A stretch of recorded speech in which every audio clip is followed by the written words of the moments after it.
శాపంగా మారిన ప్రేమ బ్రాహ్మశ్రీ కథ. ఆధ్యాత్మికంగా ఉన్న బ్రాహ్మణ వంశంలో పుట్టిన కొన్నిసార్లు మనిషి మనసు విచిత్రంగా మారుతుంది. కామవాంఛ ఓ బ్రాహ్మణశ్రీ చేసిన పనితో ఏం జరిగిందో ఈ పురాణ కథ ద్వారా తెలుసుకుందాం. ఓ గ్రామంలో ఉన్న బ్రాహ్మణుడు ఆచార సంపన్నుడు. అతని భార్య కూడా వేదపారాయణం చేయగలిగే పరిణితి ఉన్నవారు. కానీ ఆమెలో మనసులో కామభావం పెరిగింది. ఆమె స్వామి పూజలో లీనమై ఉండగా ఒక యువకుడిని ఇష్టపడింది. బ్రాహ్మణ స్త్రీ తన స్వామికి తెలియకుండా వింత మార్గాల్లో ఆ యువకుడిని చేరుకోవాలని ప్రయత్నించింది. చివరకు అతనితో సంబంధం పెట్టుకుంది.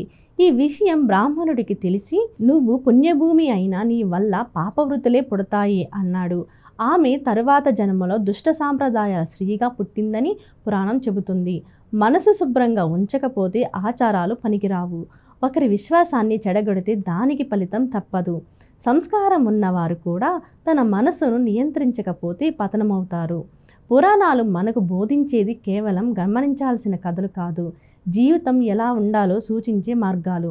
ఇలాంటి మరిన్ని విలువైన కథల కోసం మా ఛానల్ సబ్స్క్రైబ్ చేయండి.